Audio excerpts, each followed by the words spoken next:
everyone, and wow, what a month. I'm so happy and inspired to see this encouraging growth and beautiful interaction here in our modern day mystery schools. Our studies from our textbook, Unfolding Consciousness, Exploring the Living Universe, and the Intelligent Powers in Nature and Humans, written down by, lovingly collated by Dr. Eddie Bilimoria.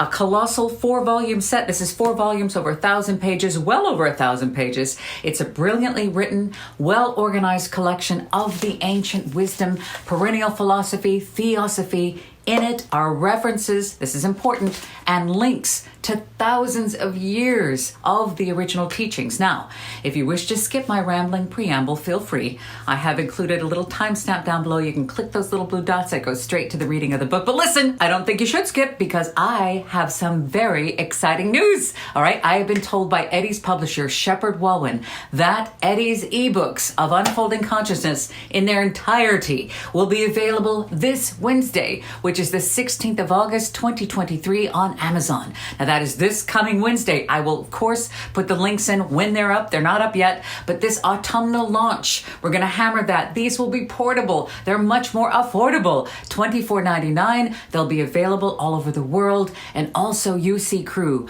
I was able to have Shepard Walwyn give us a more juicier discount for the hardback reference books. This is only for you, UC Crew. Just type in, I want my copy, ! And you get 25% off the hardback set. Now that's not easy to get them to do that, but they did it. So I want my copy, ! Just type it in through the Shepard Walwyn website and you save 25%. And I'm very excited as I can feel the momentum building. It's building back up again. We're going to be finishing the Key to Theosophy series we started so long ago. And William Walker Atkinson's Mental Magic. I'm going to finish that for you too. I allowed myself, this is my fault, to get sideswiped back in 2021. There is spiritual wickedness in high places, but no more. No more. I'm not only picking up where we left off, but we are going for it. We are going for it. Now, if you've not already, please take a peek at last week's interview with our friend and colleague, Tim Wyatt. He is a phenomenal esoteric author, so much more than that. Remember, Tim is the one who is editing down Unfolding Consciousness Volumes 2 and 3 for the condensed versions, the paperbacks, and the audio. And we're going to be beginning, oh my God, we're going to be beginning more in-depth studies with Tim on death, our very favorite subject. So since we were inspired by our fun-filled, and it was fun-filled, Death is Transition, Time at the Door of Eternity, which is from Volume 2, all those episodes. We did 13 weeks together. We're going to be diving a bit deeper and adding a textbook to our collection to Unfolding Consciousness. We're going to be including Everyone's Book of the Dead. And I'm ridiculously excited. Those are going to be starting up next month. And those are the preliminary lectures for the all-new Academy Sophia. So stick around for that. Remember, this channel is not about me. I don't even give my name on here. It's not important. It's not about Tim. It's not about Eddie. This channel is about you, as we are simply here to bring these ancient teachings into the modern world, make them more relatable, understandable, maybe a little fun. I like to have fun with them. We should be fun. I think humor is lost. That's the thing. Why do we take these ancient teachings and make them so serious? Why is anything spiritual so freaking serious? It doesn't have to be. We want to make these more relatable, understandable, and available to all for application in our daily lives in the modern world of today. So welcome to Book Study 37. Wow, these Sunday book studies are always going to be free as they help get the ancient teachings out into the world of today where they are so desperately needed. So please, if these resonate with you at all, if these touch you in any way, please, if you can, please like, share, subscribe, because that massages the algorithm and gets them out into the world. So we continue through Volume 2, okay? We're in Chapter 6 in Volume 2, which is clarifying some common misconceptions. And our misconceptions today, Eddie writes, is man just an animal? And importantly, did human beings evolve from the apes, which is really big. That's huge, all right? So we have not found the missing link yet, have we? We haven't. So put your seatbelts on. Let's go. We're on page 108. Our yellow post-it study notes for this week are distinguishing conscious behavior from innate nature And we have animal kingdom, its evolutionary purpose. Remember, you get 25% off. 25% off the 4-volume set with the exclusive UC Book Study code. That's just for you. I'm not putting it anywhere else. It's called I Want My Copy. Just type in I Want My Copy, ! And that's from the Shepherd Walwyn website. So here we go. I love this so much. This is my favorite thing in the world. I'm so grateful to be here with you. Is man just an animal? Blavatsky has written that the difference between animals and men is this. The former are ensouled by the principles potentially, the latter actually. Do you understand now the difference? So let's say that again. Ready? The difference between animals and men is this. The former, animals, are ensouled by the principles potentially, the latters actually. And she asks, do you understand now the difference? So remember the principles that she's talking about there for humanity, which are ensouled by them are, let's go through them again. Atma, the universal self, the absolute. This is the God principle way up there. We can't really describe it because we don't know. Atma, the inseparable ray of the universal and oneself. Buddhi, which is next, which is the faculty of cognizing, which means knowing, the channel through which divine knowledge reaches the ego, the discernment of good and evil, also divine conscious, and the spiritual soul, which is the vehicle, we talk about that, of Atma. Now that's from the Secret Doctrine. Don't freak out. I'm going to have a table for you coming up in this episode. And Manas, which is the 5th principle, all right? So it has Atma, Buddhi, Manas. It's always split in two. It's independent of Buddhi. The mind principle is only the spiritual ego when merged into one with Buddhi. It is the permanent individuality of the reincarnating ego. That's from the Key to Theosophy. Don't worry, table coming up. That's the higher Manas. Remember, the 5th principle is split into two, higher and lower mind. Okay, so there's Manas, mind, higher, lower. All right, higher self, lower self. And we get down into the lower quaternary here. Now in the lower quaternary, we have the desire body, Kamarupa, prana, the life force, linga sharira, which is the astral or the etheric double, and then the stula sharira, which is the dense physical body. Now, as we are taught in the Secret Doctrine, the well-known Kabbalistic aphorism says a stone becomes a plant, the plant becomes a beast, the beast becomes a man, the man becomes a spirit, and the spirit becomes a god. This is further elaborated by Alan Octavian Hume in his Fragments of Occult Truth regarding the physical intelligence in man being comparable to, though proportionally higher in a degree, to that of what exists in the animal kingdom. So he writes, Western science, of course, as a rule, holds that animals have no conscious ego. Hold on. Okay, but this we know to be erroneous, which means untrue. They possess no spiritual, I don't know, kind of feel there's something more there, but they do possess an animal consciousness. Now, if we could truly communicate with animals, we would discover not only this, but also that many of the anthropoid apes possess intelligence. Of course they do. Consciousness, yes, etc. And some desperately wicked and depraved men who have in fact become animals through the loss, temporary or permanent, we talked about this in Death is Transition, of their 6th and 7th principles, Buddhi, Atma, even while the combination of the other 5 principles is still intact. For example, even during life.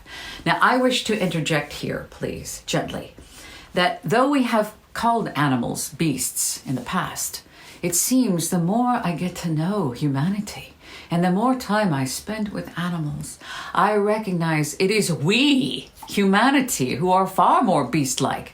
And it is the beautiful animals who show unconditional love. They do. Compassion. They show moderation. They show intelligence. It is true. Mainstream science and evolutionary biology regard the human being as intrinsically no different from an animal. At best, a biped beast. And both are regarded as just biological machines. Does this sound true? It does, kind of. We're a lumbering robot, right? It was mentioned earlier that humans can choose whether or not to behave like an animal. This does not need complicated proof since anyone can discover this for himself. It is the monasic, the monos, remember the 5th principle, the mind, split into 2, higher and lower mind, that enables humans to know about their animal-like nature. For no true animal, we suggest, actually knows that it is an animal. Moreover, the animal has no such choice about whether or not it wishes to behave as an animal.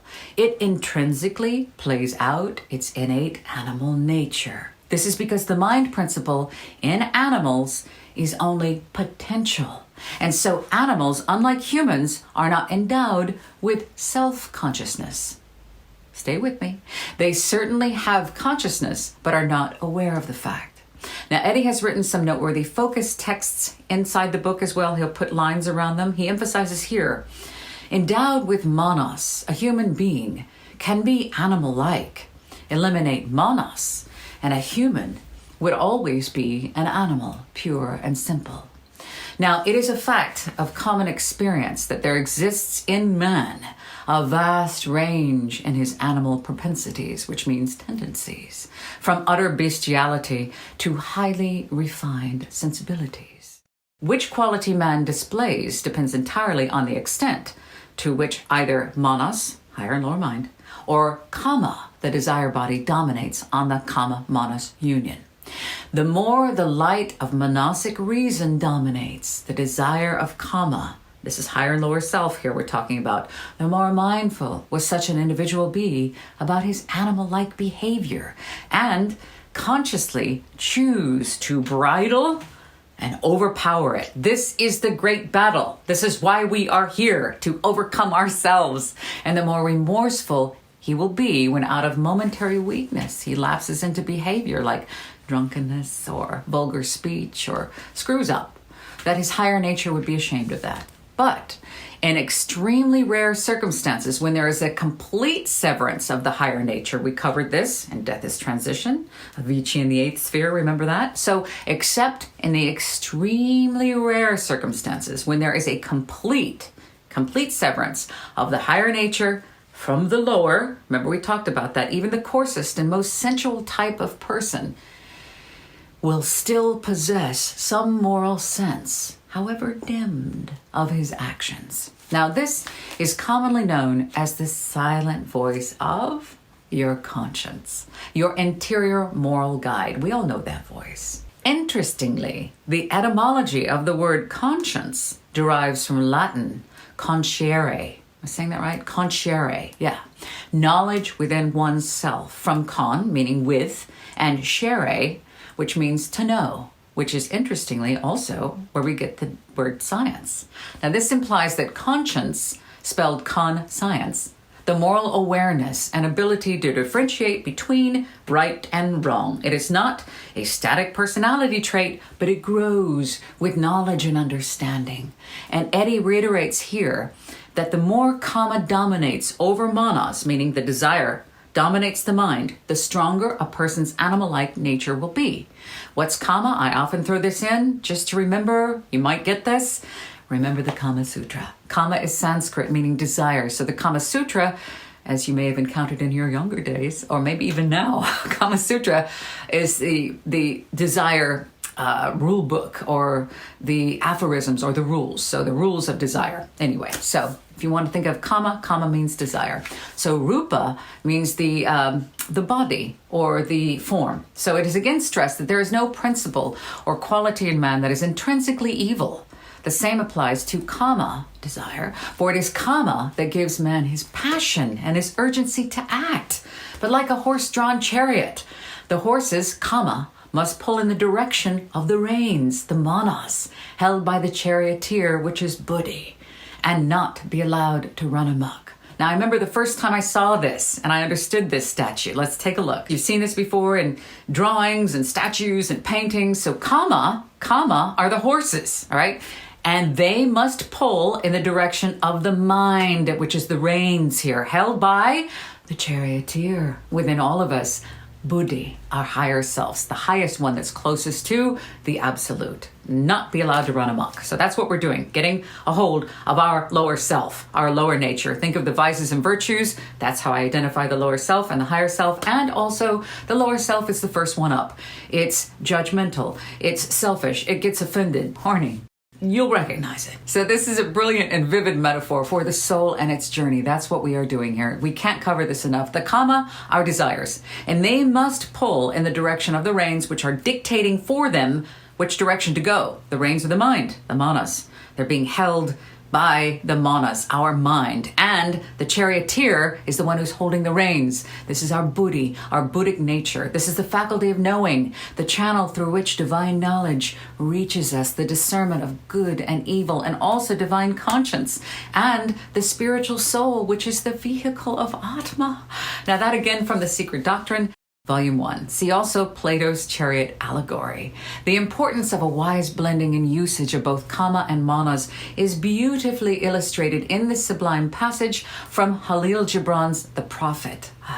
Your reason, manas, and your passion, kama, are the rudder and the sails of your seafaring soul. If either your sails or your rudder be broken, you can but toss and drift, or else be held at a standstill in mid-seas. For reason, ruling alone, is a force confining, and passion, unattended, is a flame that burns to its own destruction. Yes, therefore, let your soul, your buddhi manas, your higher self, your higher mind, exalt your reason to the height of passion, all right, that it may sing, and let it direct your passion with reason, that your passion may live through its own daily resurrection, and like the phoenix, rise above its own ashes. That is so gorgeous. Let's do that again. Your reason, which is manas, and your passion, which is kama, your desire, are the rudder and the sails of your seafaring soul. If either your sails or your rudder be broken, you can but toss and drift, or else be held in a standstill at mid-seas. For reason, ruling alone, is a force confining, and passion, unattended, is a flame that burns to its own destruction. Therefore, let your soul, buddhi manas, your higher mind, your higher self, exalt your reason to the height of passion, that it may sing, and let it direct your passion with reason, that your passion may live through its own daily resurrection, and like the phoenix rise above its own ashes. That is so, so beautiful. Moving forward, did humans evolve from apes? The physical body of man has not evolved from the physical bodies of animals or the apes, as in Darwin's theory, which is now taken to the level of a pseudo-religious cult of scientism by the modern-day Darwinists, Eddie says. So I'm going to say that again. Eddie's explaining it very bluntly. Did we come from apes? No, the physical body of man has not evolved from the physical bodies of animals or the apes, as in Darwin's theory. We are learning, right? The evolution of animal bodies took place, so we are told, not to provide in the final stage a physical vehicle for the monad, which is a unit of consciousness, all right? But only to prepare a mental vehicle in which individualization could take place. So I'm going to say that again. Listen. The evolution of animal bodies took place, so we are told not to provide in the final stage a physical vehicle for the monad, which is a unit of consciousness, but only to prepare a mental vehicle in which individualization could take place. The evolution of animal bodies, therefore, takes place to bring the group soul to a particular level of development, and it is in this highest form of the group soul, belonging to the higher animal species, which is mental in nature, that makes it possible for individualization to occur. And this individualized soul then incarnates in a human body derived from human parents, more technically referring to this column, which will explain things a bit more. So let's put that up. Here we go. Okay, so we're going to go to table 3 on page 21 in volume 2. Thank you very much for your comments. Jonathan, I know you love these, and I'm going to leave them up also, so I'm not going to take them down to address you. I thought it was rude if I wasn't looking at the camera, if I was talking to you. I realize now these are quite intensive charts. I'm going to leave them up so you can see them. So here we go. Remember, really quick, in the Secret Doctrine, the well-known Kabbalistic aphorism says a stone becomes a plant, all right? The plant becomes a beast. The beast becomes a man. The man becomes a spirit, the spirit becomes a god. That is what we are doing. This is our evolutionary purpose here. So before we go into the table, clock that. Here we go. So we have the septenary, which means 7, occult. Don't freak out. Occult does not mean ominous. It just means and behind the veil, or currently unseen or unknown. All right. So the septenary occult constitution in relationship with the 2, 3, and 5-fold groupings. So it's a septenary nature, 7, and it's broken down into 2 parts, 3 parts, and 5-fold. All right, so we're going to go across this whole thing. Here we go. I don't know how helpful my arrows are. They could be distracting. I might put little ones in here. The dual constitution, let's start over here. The dual constitution, you have the individuality or higher self. This is the part that we get to keep as we move through our incarnations. We reincarnate with our Atma, Buddhi, and higher mind. That's it. Okay, so that's the individuality. Then you have the personality or the lower self. This is which falls away, and that's what we leave behind. And moving over the triple constitution to narrow that down, that is spirit at the very top. You see that is Atma and part of Buddhi, okay, in the blue. And then the soul. He's actually classified the soul here, which is the higher mind is considered the soul, if you want to describe it that way. Lots of ways of looking at this. There's no absolute. All right. And then the soul encompasses all the way down to the astral and cuts off at the astral, which is where the body becomes the stula sharira. Don't worry, we're going to go further in that. Then you can see here they are, the septenary. This is what we're used to. And these are very basic theosophical teachings. If you want to learn more, where do these come from? Where is this? They're coming up through the ancient teachings. Theosophy is where I first learned about these. This is Theosophy, but Theosophy does not own these teachings. I'd like to reiterate that. No one owns them. Eddie doesn't own them. I don't own them. They're out there for everybody. Okay, so Atma, Buddhi, Manas. Then you have, remember, Manas split into 2. That's mind, higher and lower mind. The Kama Manas, you have the desire mind there. See that little box? Then you have Kama, the principle of Kama, desire, the desire body, the Kama Rupa. And then the Prana here, which is the life principle. When somebody has passed away, you look in their eyes and something is missing. What is it that activates this meat suit? It's the prana, the life principle. When healers do their energetic healing, they're channeling that prana and bringing that through. Some people call it chi. There's other names for it. Anyway, prana is the life principle. The linga sharira.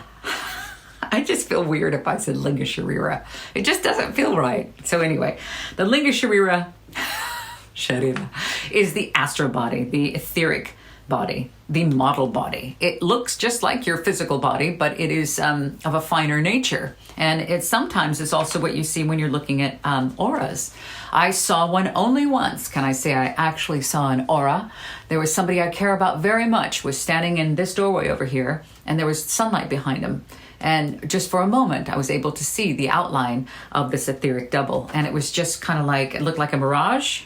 A little bit of mirage, maybe 2 or 3 inches out of the head, a mirage and kind of like electrical impulses. It was not colored at all. I didn't see any colors. But anyway, that's the etheric double. I don't really see them all the time. I can't really say I've seen one absolutely other than that. So, but people can see them, and you can actually attune yourself to see them. Anything is possible. All right. Then you have the stula sharira, or the rupa, which is the form or the physical body. So that's a septenary makeup of the human being. And then we're moving forward to the meaning and significance of these. Let's go through those. Atma is the pure consciousness, the universal selfhood. This is the God part, all right? Some people would say the absolute and the unexplainable. That is the pure God there.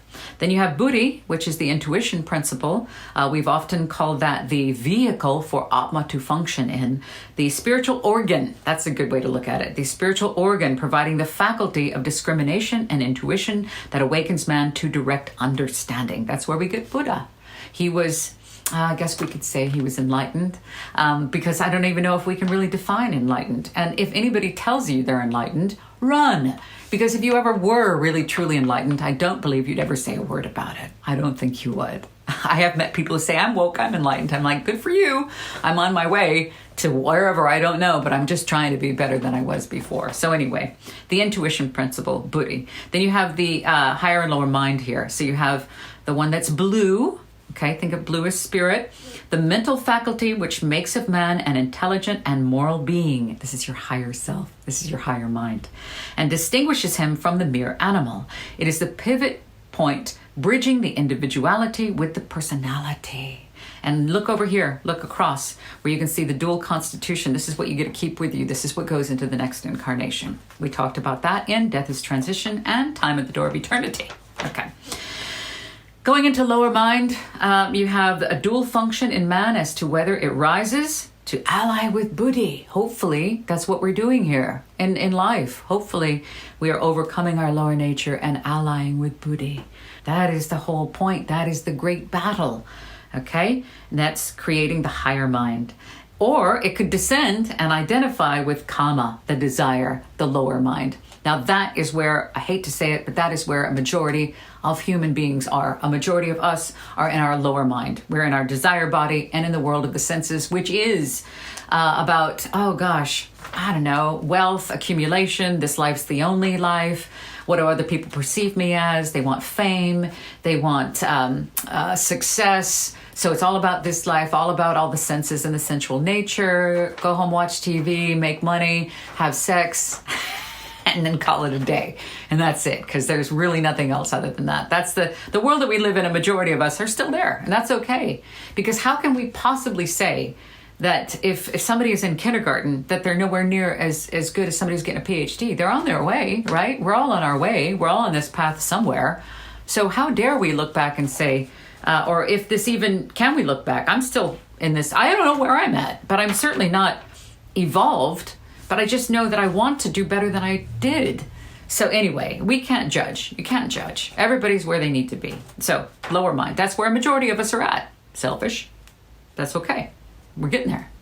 And then we go into the motivating principle and impelling force, the seat of the animal desires and passions, the desire principle. Think Kama Sutra. When you think of Kama Rupa, the desire body, it just means desires. And it doesn't mean lust only. In that book it does. But in this, it just means the desire. What do you desire to do? Desire to get out of bed, desire to walk, desire to go to the bathroom, desire to travel, desire to walk through the woods, desire to make some money, desire to make something to eat. Come on, everything is desire. We need the desire body to propel us forth. That's what the Kama Rupa's for. We got to keep it under control though, because stuff feels good. When you have, the animal nature, the senses, all that, it feels good to have things that feel good to the touch and to feel good to our ego, to feel pride, feel like, oh, I'm important, somebody loves me, that kind of thing. We do get lost in that. Anyway, the desire principle. Moving on, the vital principle, the life force, prana. I don't need to roll the R on that. Prana, I'm okay to say that. Prana is chi. It is the life force that pervades and animates the physical body. We wouldn't be moving around. Nothing would be activating this. Think of it as electricity, turning on the electricity into something that is shut down. It's activating it. So when we pass away, the prana is gone, but it goes somewhere else. All right. So it's just activating you. You are alive. You have prana. This is the life force. And then the vehicle of all the above is our body, the stula sharira. Okay. And then moving forward, we have twofold. Again, here, the upper triad, Atma Buddhi Manas, and the lower quaternary, which is Kama and the Kama Rupa, prana, the astral body, the etheric body, and then, of course, our physical body. Moving over to the threefold, Eddie has done so well on these. You have over here, you see the Atma part is actually the upper triad. Then the upper duad is Buddhi and Manas. That is the upper duad for humanity, for humans. So that's our very top that we can go. Then you have the middle duad here, which is green, and he's moved that is the lower mind and the desire principle. Okay, see what we're doing? Okay, and then we have the lower triad, which is the life force, the astral body, and our body. Okay. And then you have the fivefold, which he's talking about when he's talking about that we have to raise the animal to be able to incarnate into that. And let's go here. We have spirit, which is, of course, Atma, spiritual soul or monad, which is Buddhi, the intuition principle, the human soul. It's made that very simple. That's the higher mind, your higher self. You can listen to that. That's who's listening to these teachings, who likes these teachings. It's your higher self. And then the animal soul or psyche, which is the middle duad, which is our lower mind and the desire principle, and the lower triad over here. Now, if this seems complicated, I understand. I've taken all kinds of classes and tried to study the best I can, and I learn new things every day. And that's one of the reasons I love to do these classes with you, because I get to learn too. So if you want more information, if you want a copy of this table, you certainly can have that. Just let me know. So it is the evolutionary purpose and role of the animal kingdom, existing as a group on the emotional plane, the animal group soul, to pierce through to the next higher step and touch the mental plane that provides cooperatively the physical, emotional, and mental vehicles, or animal soul and human soul, for the spiritual soul, or the monad, which is a unit of consciousness, to incarnate. So I'm going to say that again. I know it's gnarly. Listen.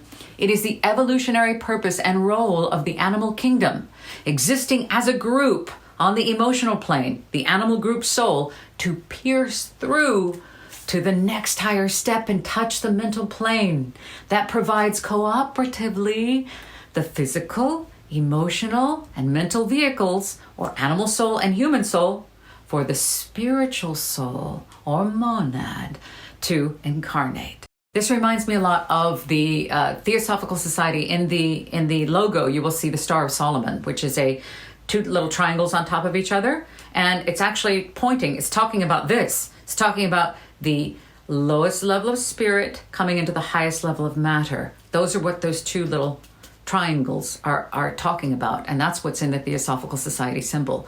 Really quick here, the Theosophical Society does not own Theosophy. Okay, let's go forward. The process of evolution is described in great detail in Chapter 10 of Volume 3, which we will be covering. It's extremely robust with scientific and esoteric evidence. We will get here in these book studies, I promise. Now, this chapter has provided clarity on common mistaken beliefs in the general esoteric field. Now, I think we're going to be moving forward to the next chapter, which is, it's entirely up to you.